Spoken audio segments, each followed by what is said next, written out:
if we were to have a mission in the game space, it's that we want to bring the player to make them a participant in the narrative.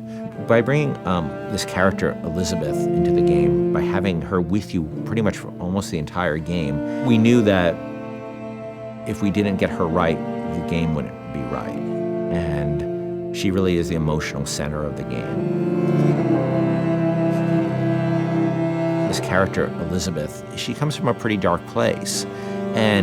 But she's also got an incredible amount of enthusiasm for life. And when we found Courtney, I think we found somebody who could do both. I don't dance. Come on, let's go. Why? What could be better than this? It's so complex. I mean, you're talking about really trying to bring forth all the complexities of human nature that impact us because you're having to use only your voice to convey your entire, the character and what you're trying to portray. You have to put your entire body into it. So there are times when I'm doing voiceover work and I'm literally drenched in sweat because my body is working so hard. Hey! Knock it off! Stop it! Will you stop it? I'm not here to hurt you. Who are you? My name is DeWitt. I'm a friend. I come to get you out of here. Get away!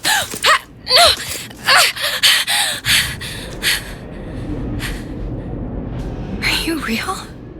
It's not these one-note emotions, and I think that's what was so important to us as a collaborative team, to be really putting forth a narrative that was strong and that was complex and that was, reflective of how deep and the myriad of emotions that the human beings experience. She really had a sense of telling a story and having a conversation with no words. If you're watching a silent film, you understand what's going on and you don't need words. We saw her and Sean's like, by the way, this is the girl. I'm like, oh yeah, that's the girl, absolutely. I had to really rely on my imagination and rely on what I was being told by, the director. Weird for me to see myself, literally, every movement that I did. Yeah. I mean, I see myself in it. I mean, it might not be my face, but the thing is she's actually in a world. When I did it, I was in an empty room. Yeah. They put me out into this giant sort of basketball court, it looked like, with stuff taped out on the floor that was sort of like the imaginary, world. She had to do a lot of physical things that I probably wouldn't do in my everyday life, kicking some butt and, with a bat and beating the hell out of something. It just started to feel like it was my voice, I just really started to connect with it physically, and this voice was all one. I don't understand, how could we get there?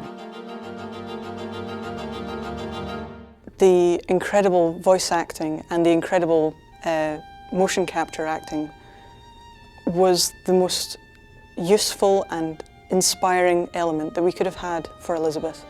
Liz will follow you around the world, and if you decide that you don't want to go where she thought you were heading, she can handle that really, really cleverly. She will stop if you stop.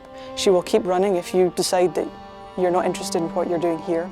She will be by your side no matter what you end up doing. The moment you come up against a character who's just sort of standing there, or behaves robotically, or behaves in a way that is so alien to what you'd expect out of a human being, you just shut them off.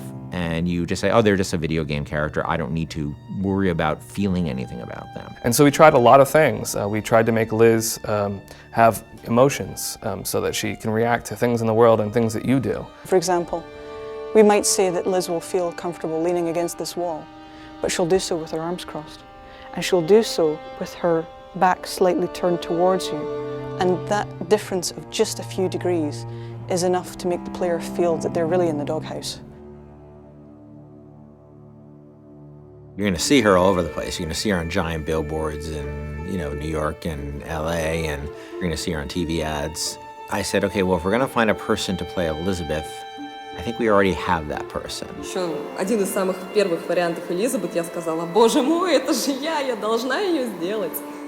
В один прекрасный день мне пришло сообщение на Facebook от Кена Левина о том, что у них есть ко мне предложение, от которого я не смогу отказаться, просьба связаться по электронной почте. И, соответственно, вокруг меня все суетились, чего-то хотели, потом сказали, так, все, начинаем работать, посадили меня на стул, сказали, просто сиди, смотри прямо в одну точку.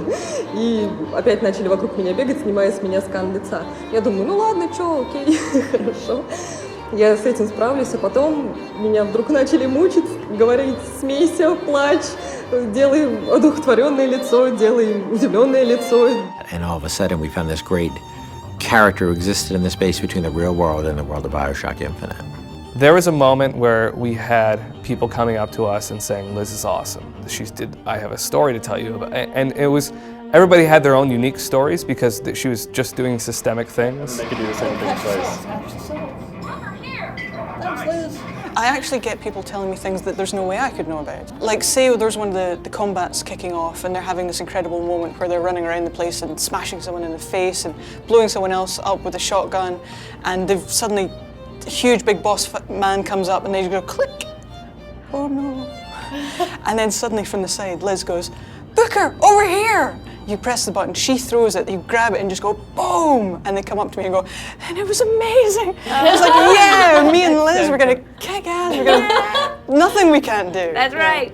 Even if we just break that barrier sometimes, where people feel she's a friend or somebody going through this experience with them, then that would be very exciting for me. I really hope people fall in love with her. I fell in love with her. I forget she's not a real person sometimes, and I know Courtney really well, and I forget sometimes that that's Courtney's voice, and that's Heather's motion, and that's the team's other work, and she becomes a real person to me many times. And I think the reason we call her Liz internally is because she became a real person to us in a lot of ways. Elizabeth has been locked in her tower for however many years it was, and now instead she's going to be released from her secondary tower, which is our studio, and let loose in the world for real. And that's just an incredible feeling. Let's go!